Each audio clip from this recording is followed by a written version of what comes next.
यहाँ पर ये सनम जावेद के बच्चे, बेटे और बेटी जो हैं वो भी यहाँ पर आए हैं, वो भी जो है वो मिठाई खा रहे हैं। सुप्रीम कोर्ट के दोस्तों, शाम होते ही चीफ जस्टिस काजी फाइज ईसा का इमरान खान की रिहाई के हवाले से बड़ा ऐलान। तो शेरनी सनम जावेद के बाद इमरान खान की भी रिहाई की खबरें आ रही हैं। इंतजार की घड़ियां खत्म हो गई हैं, वो लम्हा जिसे देखने को आंखें तरस गई थी। इमरान खान और शेरनी सनम जावेद की रिहाई ने इनकी फैमिली समेत तमाम चाहने वालों में खुशी की लहर को उजागर कर दिया। जेल से इमरान खान ने भी मुस्कुराते हुए बड़ा पैगाम जारी कर दिया। पूरा बयान सुनने के बाद आप भी चीफ जस्टिस ऑफ पाकिस्तान काजी फाइज ईसा जिंदाबाद कहने पर मजबूर हो जाएंगे। दोस्तों, चीफ जस्टिस ने आज पूरी कौम को खुश करते हुए भगोड़े नवाज शरीफ को रुला दिया है। शाम होते ही इमरान खान की रिहाई के हवाले से आज खुद नोटिस लेते हुए इम्पोर्टेड रिमार्क्स देते हुए कहा कि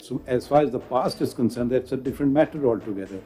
So committee being cognizant of this law will try that in 184(3) we do not go and constitute 9+ benches, or if you don't have enough judges to hear an appeal. बड़ी खबर आपको देंगे कि supreme court की जानिब से इमरान खान की गिरफ्तारी को गैर कानूनी करार दे दिया गया है। ये बड़ी खबर आज की बड़ी पेशरफ्त है। गिरफ्तारी के खिलाफ दरखास्त की समाअत हुई, अदालत ने हुक्म दिया कि किस तरह 4 साल तक इश्तिहारी रहने वाले नवाज शरीफ की दबाव में आकर इस्लामाबाद हाई कोर्ट ने फौरन जमानत कबूल की है। दूसरी जानिब बेगुनाह और बेकसूर इमरान खान की बार बार जमानत खारिज करवा कर हमने पूरी दुनिया में इस्लामी जमहूरिया पाकिस्तान की नाक कटवा दी है। इतना सब कुछ हो जाने के बाद अब मेरे चुप रहने पर भी पूरी दुनिया से लोग सवालात उठा रहे हैं। लिहाजा मैं अल्लाह से डरते हुए पाकिस्तान को दिमक की तरह नुकसान पहुंचाने वाले नवाज शरीफ को फौरन गिरफ्तार करके बगैर किसी दबाव के ट्रायल दोबारा शुरू किया जाए और इमरान खान को साइफर जैसे मामूली और घटिया केस से फौरन बाइज्जत बरी किया जाए, क्योंकि मैं खुद भी